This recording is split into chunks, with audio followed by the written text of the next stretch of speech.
Hello, we're the Cryptid Code. We're your hosts, Harmon, Kenzie. And Jessica. and we like to talk about cryptids, aliens, and generally anything spooky. And we cuss a lot. And this is it, the end of a saga. For the last, 2 months, Yeah. we have delved deep into the mysteries at that most mystical medium of melancholy, Point Pleasant's one and only Mothman. It's been an absolutely wild ride covering not only the titular cryptid, but aliens, conspiracies, UFOs, and all kinds of paranormal shenanigans. And today, it all comes to a head. While we have finished the story of the Mothman, at least during his Point Pleasant heyday, the legacy and mystery of the creature remain. So this episode will be dedicated to the pop culture and theories about the Mothman before moving on to our final conclusion. So join us for one last ride as we delve into episode 5 of the Mothman saga, titled In the Shadow of the Moth. Beautiful title. Beautiful title. Thank you. JP won't be joining us today. Work schedules are very hard, and so it'll just be Kenzie, me, and Jessica. Wow. Our first time recording together.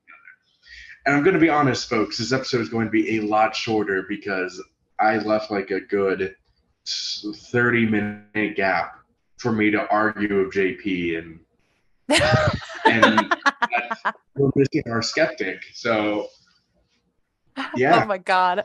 I love that you left just a chunk of time dedicated just to his argument.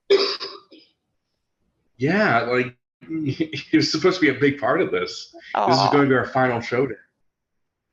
But let's begin with pulp culture.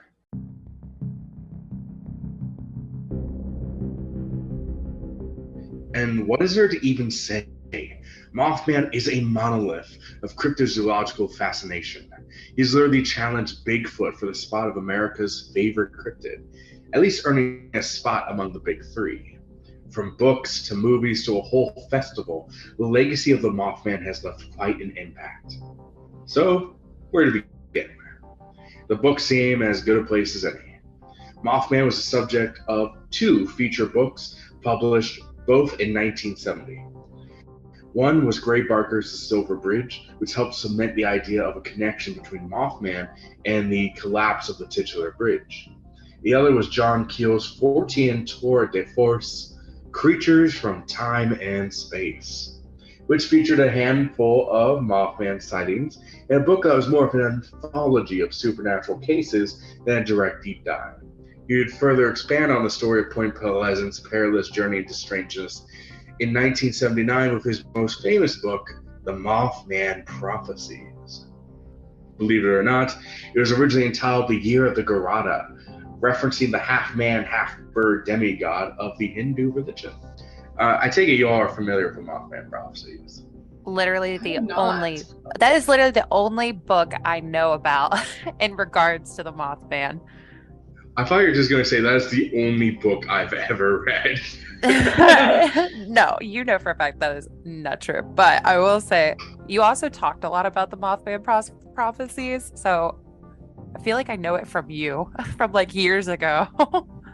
I did like my entire capstone on the Mothman Prophecies and its impact on the culture of West Virginia. Yes. Oh my God. Graduating. Ouch. I'm sorry. Don't think you are. This is our aesthetic. This is our dynamic. Is Jessica bullies me. I support it, Jessica. This book. Great. I'm outnumbered. This book was later adapted into the 2002 movie The Mothman Prophecies. The screenwriter, one Richard Hatem, came across Keel's book while in a Pasadena bookstore during a bout of insomnia. He was so impressed that he called Keel the very next day to pitch the idea of a film adaptation. Hatem found himself chilled by the book and wanted to write a screenplay with a focus on psychological horror. In an interview with the Los Angeles Times, he said, quote, "I wanted to write a story that said you can ask questions about why things happen, but they are the sort of things that we're never going to get an answer to. This was a movie about dealing with something that human beings will never be equipped to understand, end quote, which, having really deep dived in that case, 100% makes sense. The rights to the script were purchased by Lakeshore Entertainment in 1998. Mark Pellington was chosen to direct.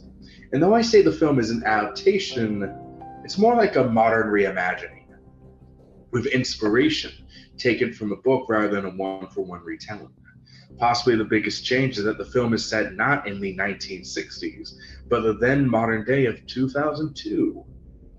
A lot of characters are written, cases are omitted or combined, and stories changed in order to make the somewhat extensive and widespread conspiracy of the book into a narrative more fit for a feature film.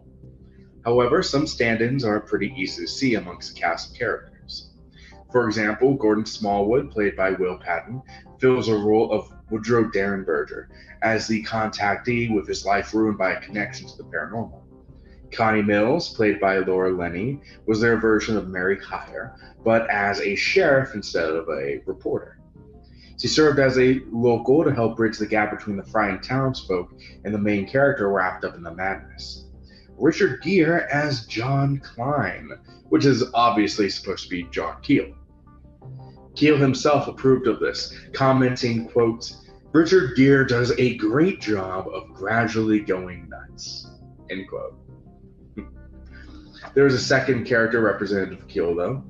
Alan Bates plays Professor Alexander Leek. There's a leak in the boat! An experienced paranormal investigator whose research sent him into a paranoid-fueled existential crisis, more in line with the one Keel had towards the end of his investigations. The central antagonist of this film is Indra Cold, played by Bill Lang, portrayed here not as an uncanny alien with a rictus grin, but as an unknowable, mysterious force that changes form based on who is perceiving it.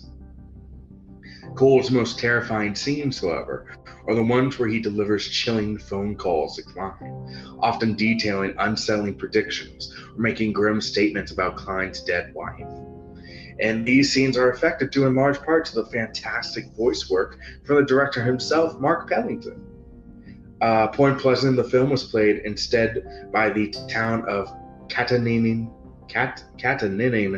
Pennsylvania. And the film's climactic scene depicting the Silver Bridge collapse was filmed on the Katanning Citizens Bridge. Other scenes were also filmed in Washington, D.C. and Pittsburgh.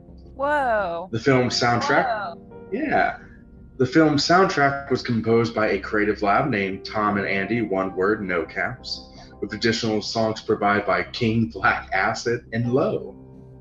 Low and Tom and Andy collaborated to create the title song and probably the most popular track on the soundtrack, called Half-Light, which actually won an award. With a budget of $32 million, the film grossed $90.1 million and enjoyed a decent critical reception. However, the film has had the further effect of catapulting Mothman into the mainstream. So integral was this film to the legacy of our red-eyed envoy of inevitability that a lot of the props from the movies are still on display today in the Mothman Museum. So, have you guys seen the movie? No. No. I did. It was course. pretty spooky. Was it spooky? Yeah. It has a big X-Files tone to it, honestly. Ooh. I recommend checking it out for people who are as obsessed with the shiny hiney as I am. God. Not the shiny hiney. Boy. Don't worry. We have a bit about the statue. Don't you worry. Of course. No, when I went to Monroeville for Thanksgiving, I was with my friend who had gone to WVU for like 4 years, and so she kind of got obsessed with Mothman while she was down there, and just so happens that she had these 2 stuffed Mothman plushies, and now I am the proud owner of a stuffed Mothman. So can I see it? Like right now? Well, after we're done recording. Yeah. Actually, wait, real quick. Jess, please send a photo of it to the chat. I want to see it too. I will. Thank You you. can put it on the Twitter if you don't mind. Yeah, we can put it on the Twitter. But anyway, yeah, hey, you know what? That would be a fun thing to do as a group as we all sit around and watch some Mothman prophecies. There we go. They have those like online watch party things that got popular during COVID. So we could always do something like that, message back and forth about it. I had a really good viewing experience because I saw it at home. I purchased it on YouTube, and I started around 5 o'clock. So as the film went on and got scarier, it started getting darker outside, and it actually spooked me a little bit. Oh my gosh. I checked the Mothman. The vibes were immaculate. Immaculate. Plus, I was home alone, which helped. Jesus. That's the perfect atmosphere. This wasn't the only appearance Mothman made on the big and small screen, though. Also in 2002, Mothman appeared in a 7 to 8 minute segment on the July 29th episode of Unsolved Mysteries. A whole generation just got reintroduced to that thanks to Netflix. Thank you, Netflix. Before that, there was a passing reference to the flying cryptid on an episode of The X-Files, Detour, aired on November 23rd, 1997. Mothman made 2 more TV appearances in 2010. On February 10th, Mothman was the star of an episode of Monster Quest. And frankly, I can't sing this show's praises enough. It's weirdly nostalgic to me, and it's actually what got me into cryptids to begin with. For those who don't know, Monster Quest is a show on a History Channel. They talk about cryptids, and they have like fun little reenactments, and they send dipshits out in the woods to go look for the monster for like 20 minutes. They never find jack shit. And this isn't even the first time we've talked about Monster Quest. I feel like this is like the third time they've been like featured. I love Monster Quest. I will bring it up in every opportunity I can. But didn't they do something for like the Lizard Man and then that flying bird guy I did whose name escapes me? Like Thunderbird? Thank you. Jesus, it's been a minute. You said 2 more TV appearances. Oh, we're getting to that. I can think of more than 2 more. Well, I didn't want to make this like a million hours. So I went for the bigger ones. That same year, in April, the Sci-Fi Channel released their made-for-TV movie titled Just Mothman.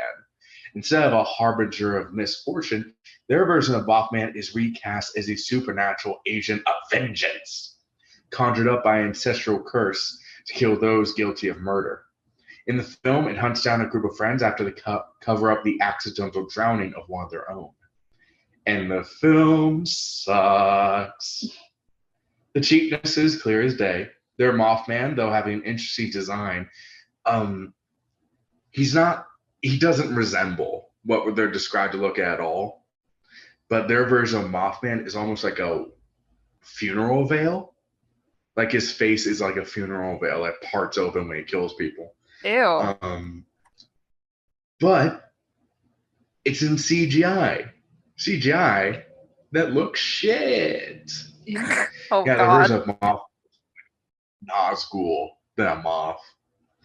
And the less said about the acting, the better. Although I do want to acknowledge the standout performance from Jewel Staite, best known for her role in Firefly. I probably mispronounced that, but whatever. Fucking love Firefly. Not surprisingly, I'm so sad it only had 1 season. I know. And a movie. But Serenity, that movie was so goddamn good. I love Nathan Fillion. He's like the best. I fucking love that show. Nathan. Oh, Nathan. You understand. Wait. He's in a show called The Rookie, which is also really fucking good. Yes. Carmen, I have a question. What? Are you familiar with Cars? What? Cars. Oh, yeah. Mothman was in one of the Cars shows that came out this year. What? Yeah, they had an episode about Disney Plus released a series of shorts called Cars on the Road. And one of the episodes is that they meet a cryptid hunter and they name drop Mothman as one of the cryptids out there. Also, I'm pretty sure Riverdale has brought up Mothman at this point. Yeah. So Mothman is very much ingrained in like not only like our culture around here, but just pop culture in general, which I know it's like pretty much the topic for this entire episode is how relevant Mothman has become. But it is insane to me. Just like fucking Riverdale. Like Cole Sprouse. Yeah, am I allowed to say that show sucks? It does suck. And now the devil's in it for some reason. And I'm like, isn't this supposed to be Archie? It sucks, but for a very long time, I was like, yes, Riverdale. Like, Kaylee and I literally bought every season of Riverdale one time because I was like, it keeps getting worse, but I need to know how much worse it's gonna get. It's a train wreck. It's a train wreck you can't look away from. That's a good, yeah. Not surprisingly, Mothman has also been the subject of multiple documentaries. The Eyes of the Mothman was one such example released in 2011. I also want to focus on the ones by the great people over at Small Town Monsters, who released some quality documentaries, if I may say so. They've actually covered Mothman several times. In 2017's The Mothman Point Pleasant, 2019's Terror in the Skies, and 2020's The Mothman Legacy. Wow. Sponsor us, Small Town Monsters, or really just hang out. Just acknowledge that we exist. That'd be cool. Yeah, that'd be pretty cool. Hey, if you need a research guy, I made 15 pages on fucking pop culture. If you need security. 6 hours of Mothman content in this podcast.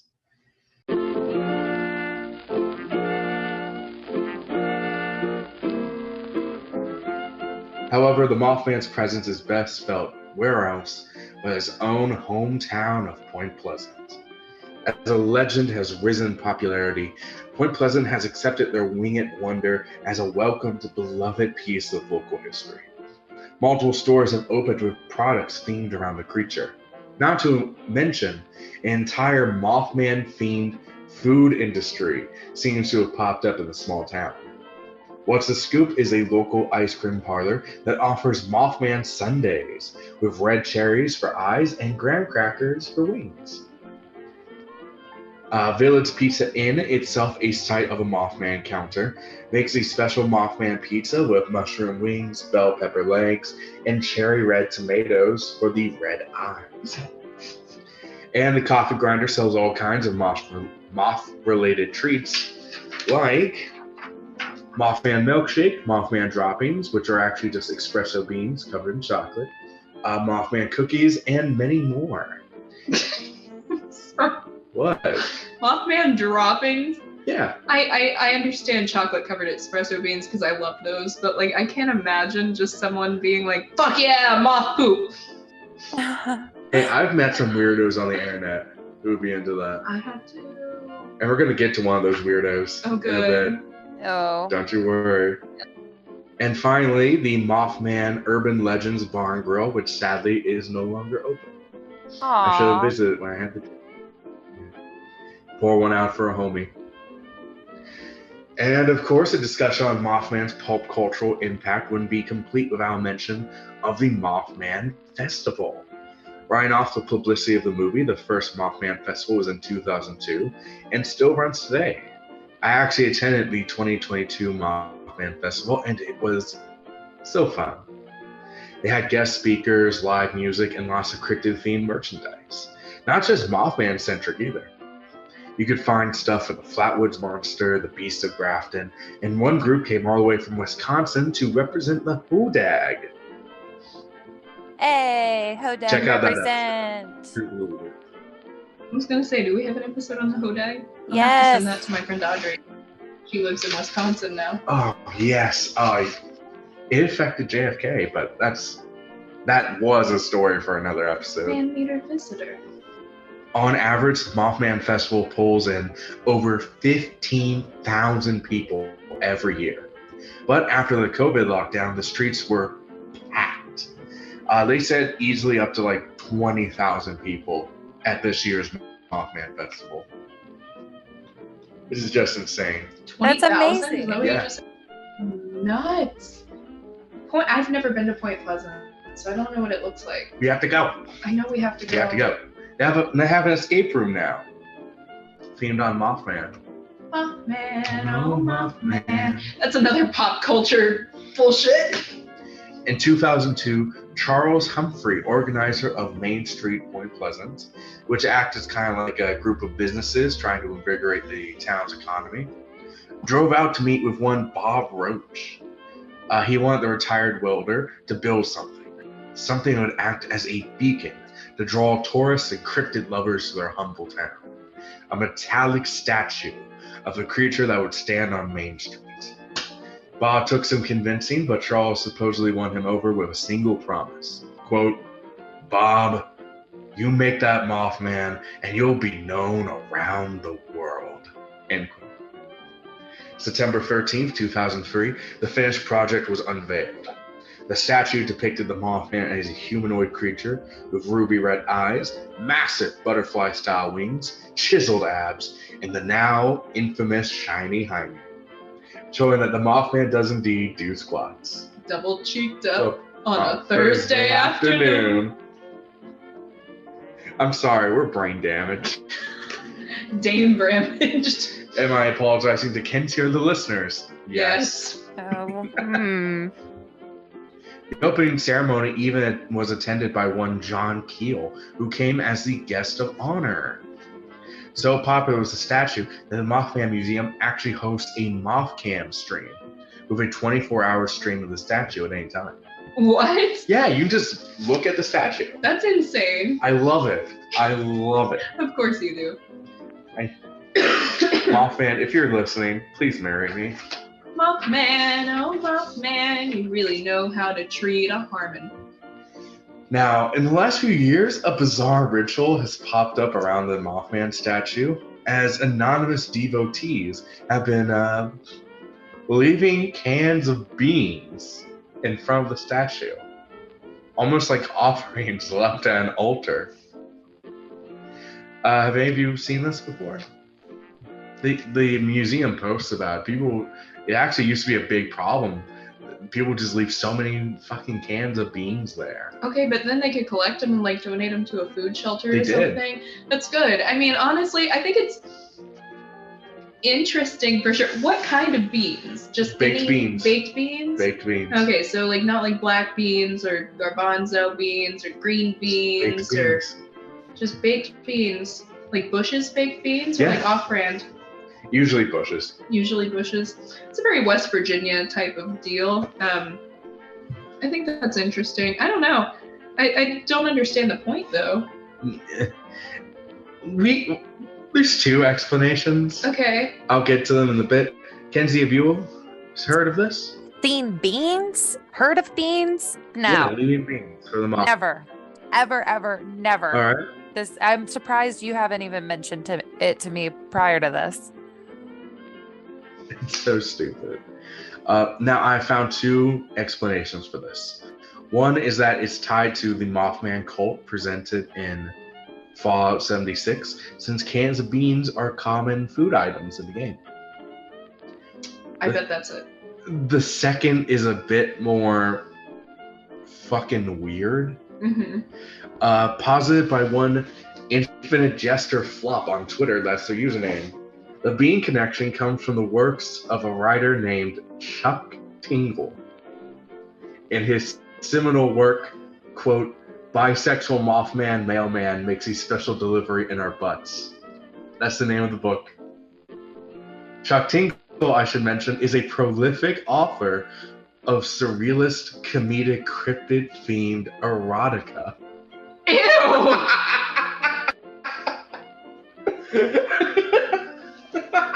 I'm not surprised. Ew! I'm really not surprised.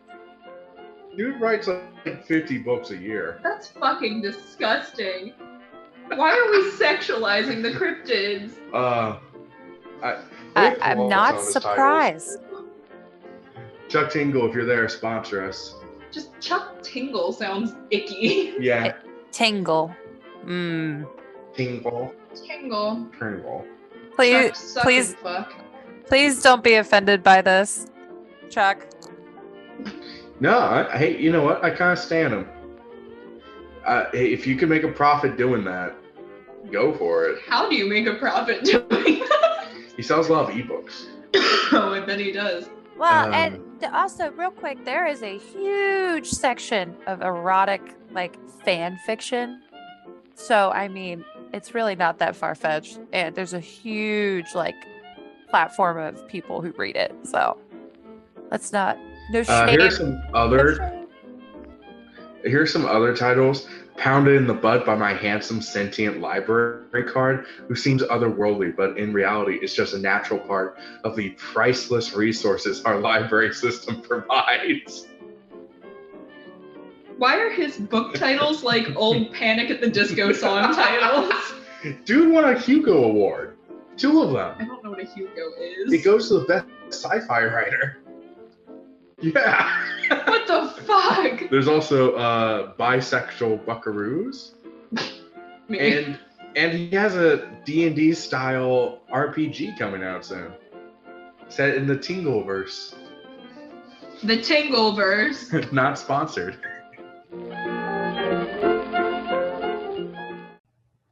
In 2005, Jeff Wamsley, organizer of the Mothman Festival, would go on to establish the Mothman Museum, a curated collection of newspaper clippings, prompts from the movie, as well as a gift shop with an extensive selection of merchandise. Situated at 400 Main Street in Point Pleasant, the Mothman Museum stands not only as an archive of cryptid lore, but as a true landmark for Fortean-minded tourists and a lover of the strange and supernatural.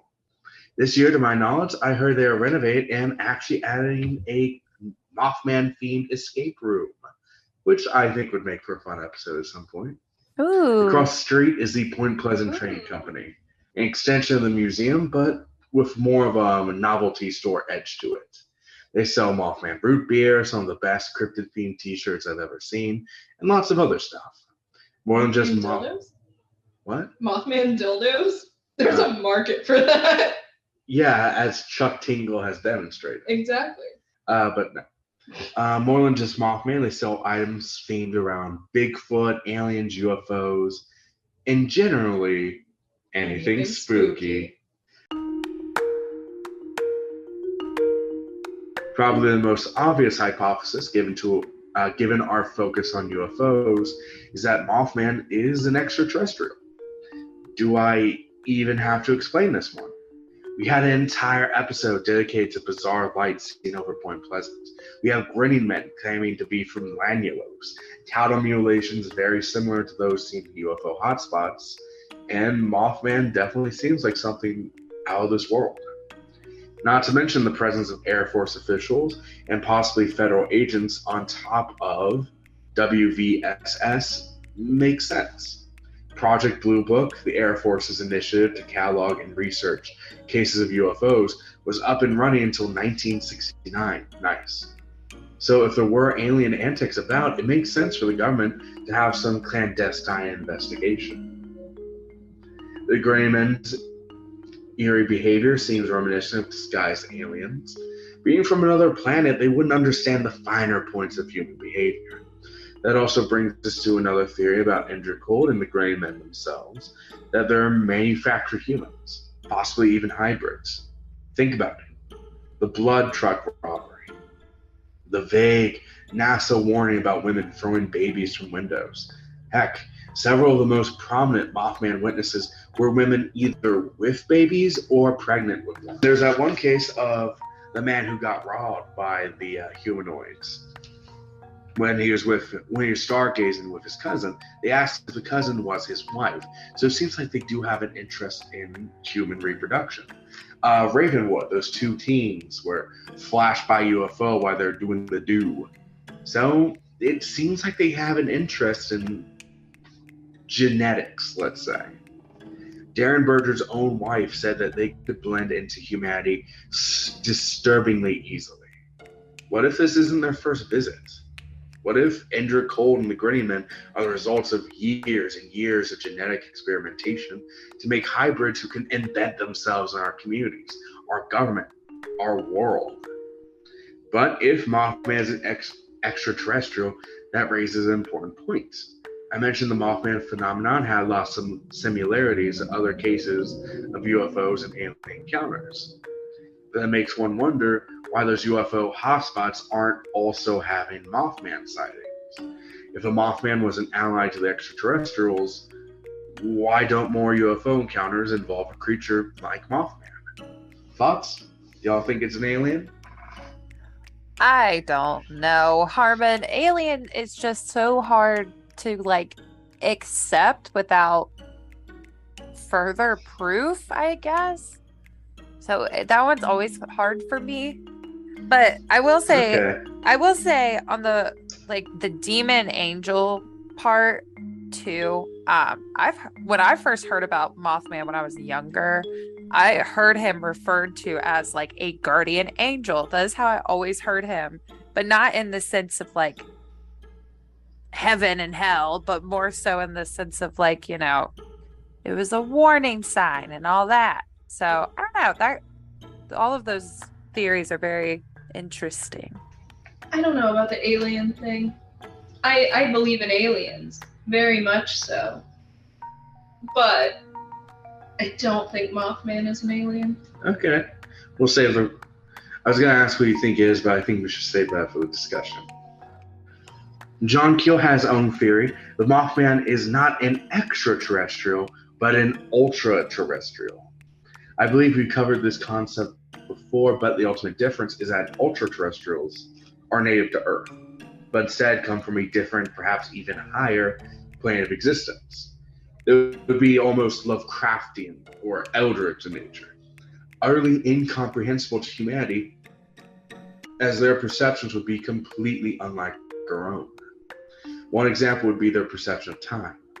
Instead of experiencing the flow of time as a strictly linear emotion only moving forward, they could instead experience it as sort of non-linear time. Instead of just moving forward, they can move through it as they wish. This will explain the Mothman's omen-like nature as well as the Gray Man's ability to predict future events. It might even go on to explain some of the weirder aspects of the case, such as the strange mannerisms of the grinning men, their seeming ability to astral project, and why their presence seems to cause electrical interference. This theory also gives a sinister twist to the seeming incoherence of the phenomenon. What we see as random, inexplicable strangeness could be, in the eyes of ultra-terrestrials, actions in a game simply beyond our comprehension. It seems nonsensical to us because they are just operating on a level so far above our ability to understand, and it's inconsequential to them. To quote Richard Gere, the Mothman prophecies, would you stop to explain yourself to a cockroach? And that's how they would see us. Like, I don't know, just being so above us that it doesn't matter if it makes sense to us. It's just not relevant to their plans. I would indeed explain myself to a cockroach, no. I'm just so weird. Like, I'd see it and be like, hey, buddy. But you know it doesn't get it. I know it doesn't get it, but I mean, like, I explain things to my dog. Exactly. I talk to my cats all the time, and they don't know what I'm saying. Yeah, so even if they started to explain it to us, we wouldn't get it. But it would still be nice. I guess. Now, the last explanation might have gone off the deep end a little bit, so I guess we should ground ourselves a bit and focus on some of the more skeptical explanations. JP, this is for you. And that brings us to our favorite recurring figure on the show, Joe Nickel of the Committee for Skeptical Inquiry. We discussed him in our Kentucky Goblins episode, and he's bringing back the classic "it was an owl" explanation, specifically a barred owl. This is supported by the barred owl's eerie noises, its propensity for hanging around abandoned buildings like the North Power Plant, and the fact that their eyes can reflect a red light when a light is shone directly into their eyes. He put his theory to the test during an episode of Monster Quest by having subjects drive down a dark road with a wooden cutout of Mothman and try to guess the size, with none of them giving an accurate estimation. However, I disagree. The test is not an accurate example because he presents the Mothman as a stationary object when, in reality, Mothman was on the move. In the Scarberry Mountain sighting, Mothman kept up with a car going 100 miles per hour. The barred owl's maximum flight speed, 30 miles per hour. That, and Linda did get a good look at it, good stationary view of the creature when she saw it outside her house perched on a lamppost. And that's not even getting to the Marcella Bennett's counter, where she was literally face to face with the damn thing. On top of that, Owls doesn't explain any of the other strange events going on in Point Pleasant, like the grinning men or UFOs.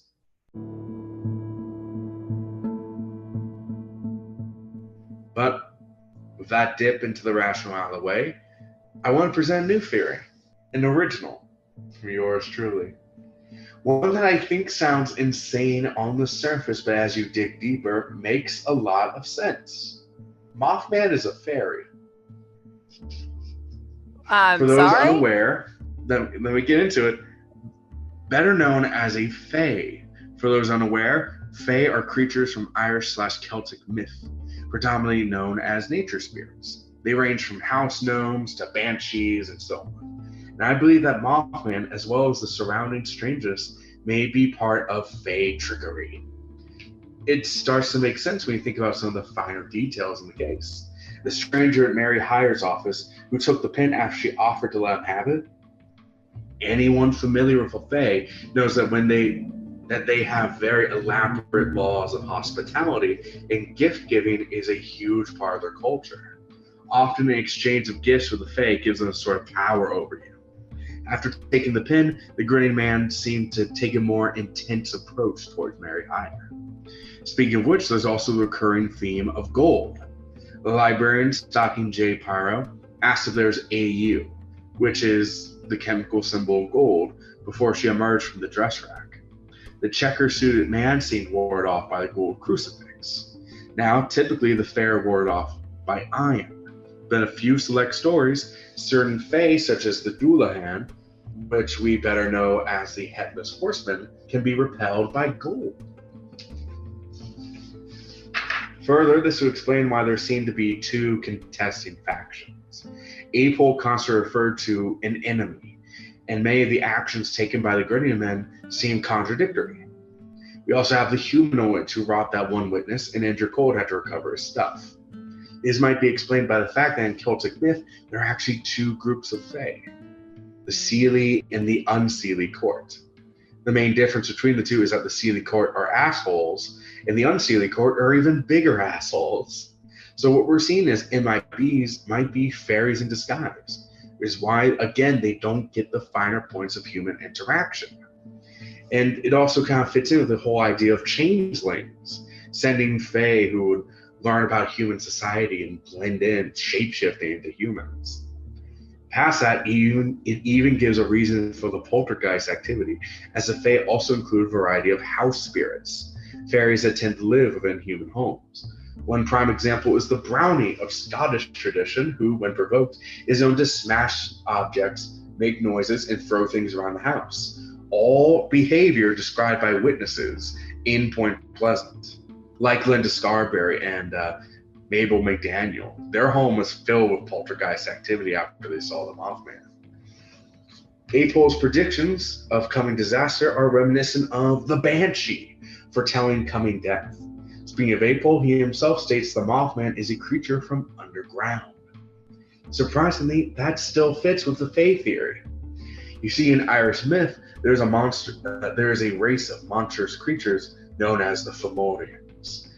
None of the traditional descriptions really fit the Mothman, but I will point out that some are described as Goatman hybrids. So Mothman isn't that far off. On top of that, Fomorians are known to have originated from underground. One last thing I'll mention is that the leader of the Fomorians, Balor, was known to have an eye on his forehead that possessed magical powers. Typically, it was destructive magic like fire or poison, and even earned him the title Balor of the Evil Eye.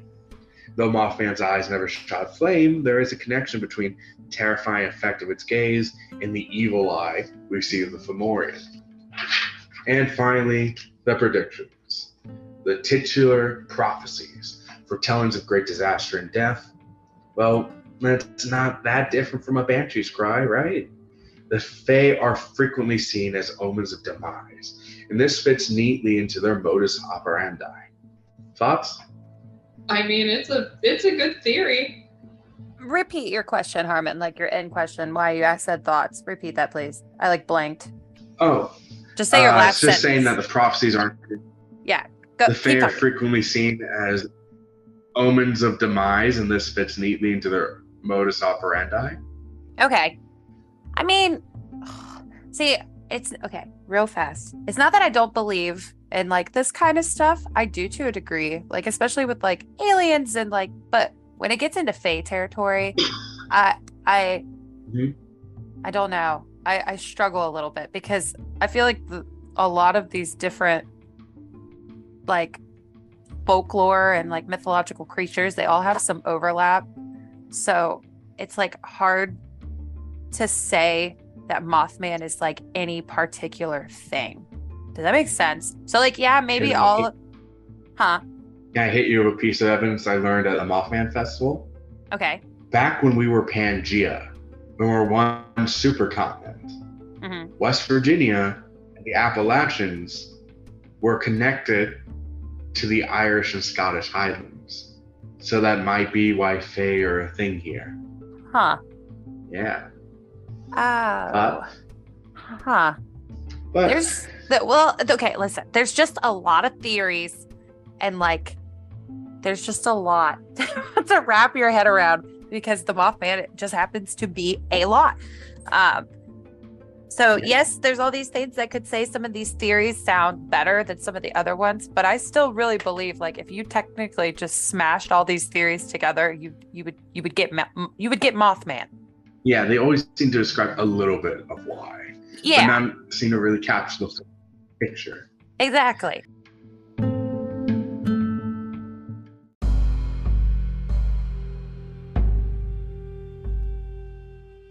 That's the last of our theories, and the last bit on our journey into Point Pleasant's year-long descent into the weird.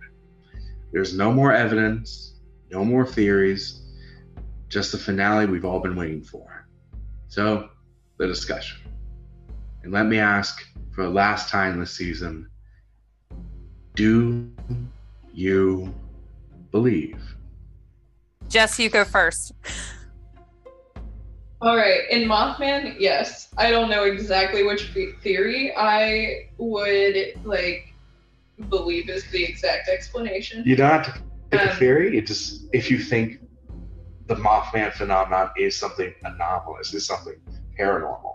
I do. And the thing is, I believe in Mothman. I don't believe in fairies. So Tinkerbell just died. Yeah, I'm not gonna go. She didn't get enough attention and she died. Well, Mothman gets all the attention in the world, so motherfucker's fine.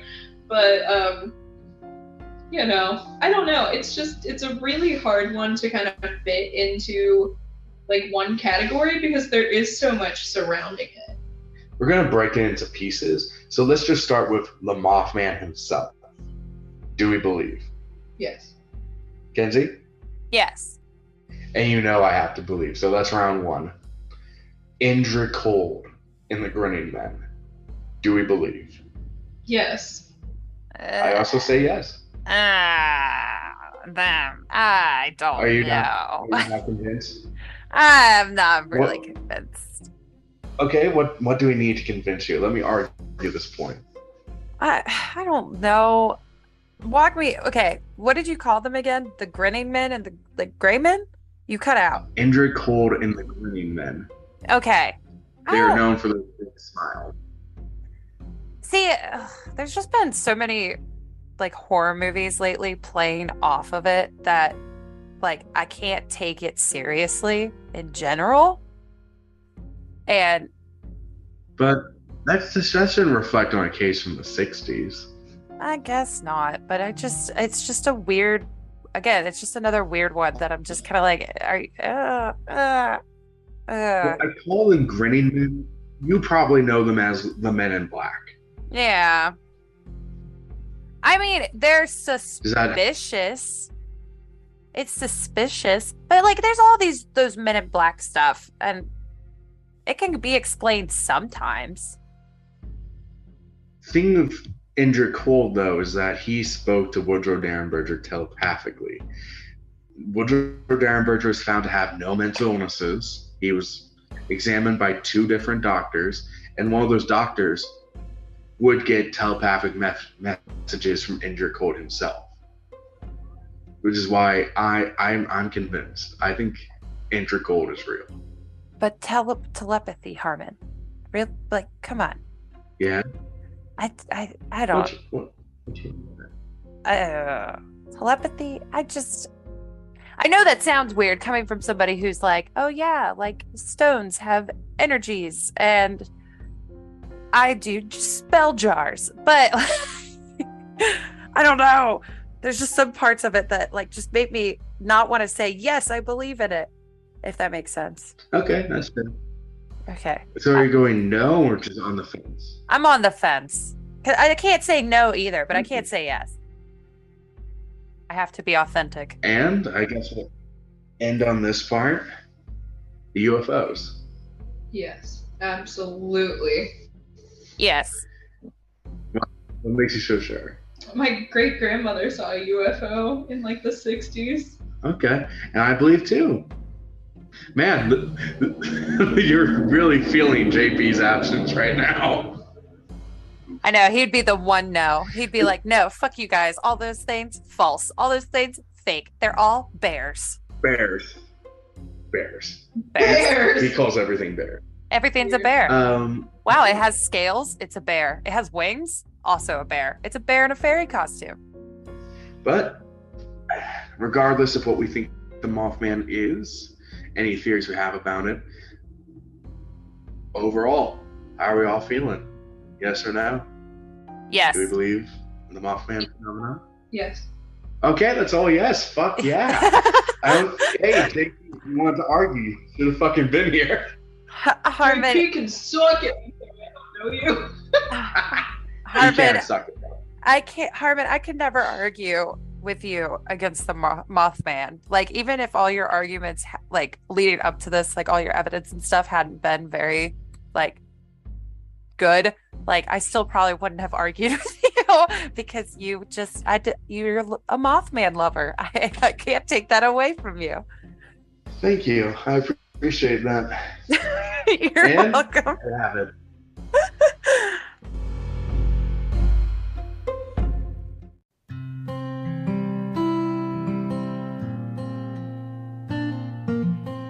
Whatever the conclusion is, regardless of how JP wants to weigh in, we'll have this argument in the group chat. Might post an update. We'll see. I think I speak for all of us when I say this season finale has been a roller coaster of a case, and our largest by far. Yes. And I just wanted to say this is a great second season. We've grown so much this year. We have a new co-host, a new theme song, new platforms to host our show. Our audience has grown significantly since last year. Almost doubled. And, well, hell, it's the season finale. I can afford to be a little personal. I want to say thank you.